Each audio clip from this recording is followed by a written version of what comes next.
you know how the internet began? Well, I do, and I'm gonna tell you right now. Hey there, welcome to my channel. Do you know how the internet began?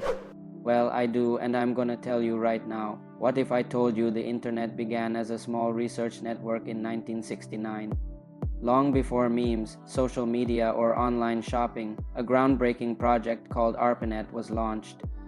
It connected just four universities, UCLA, Stanford, UC San Diego, and the University of Utah, with one big goal: to keep communication working even if part of the network stopped. This was made possible by something called packet switching, which breaks messages into smaller pieces and sends them independently, allowing for more efficient use of the network and better error recovery.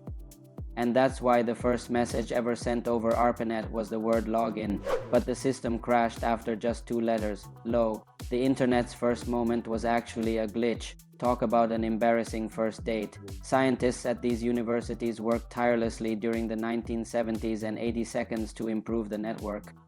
They added email, file sharing, and most importantly, established the rules or protocols for connecting computers, TCP or IP, which stands for Transmission Control Protocol, Internet Protocol. These protocols are the backbone of the internet, and we still use them today. So when someone sends an email or visits a website, TCP or IP makes sure that the message gets where it needs to go. But it wasn't all smooth sailing. There were plenty of growing pains as the network expanded. For example, as more and more people started using the internet, it became harder to keep everyone's data separate. But the scientists were able to solve this problem by creating new protocols like HTTP, which stands for Hypertext Transfer Protocol. This protocol defines how messages are formatted and sent between a web browser and a server, allowing for the exchange of information that we rely on today. By the 1990s, ARPANET had evolved into the NESnet, a bigger and better network that connected over 1,000 sites, and that's when the magic really happened. In 1991, Tim Berners-Lee, a British scientist, introduced the World Wide Web, or W, to the world. He created a system that allowed people to connect to a global network of documents and resources, and he called it the web. This system was revolutionary because it allowed anyone with a computer to explore and create.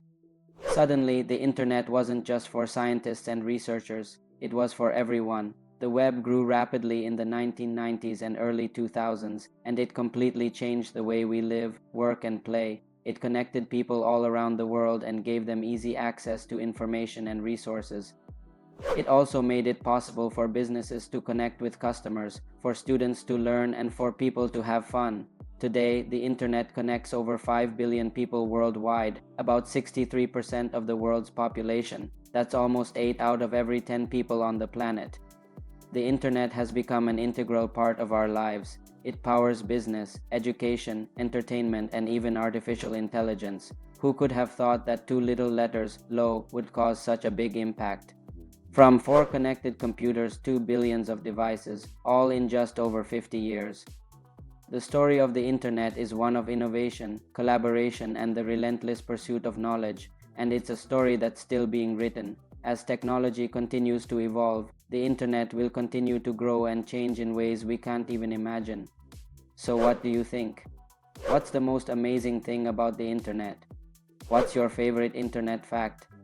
Let me know in the comments below. I want to hear from you. Thank you so much for watching. If you enjoyed this video, don't forget to hit the thumbs up button and share it with your friends and family. And if you haven't already, please subscribe to my channel. I would love to have you here. We'll see you next time.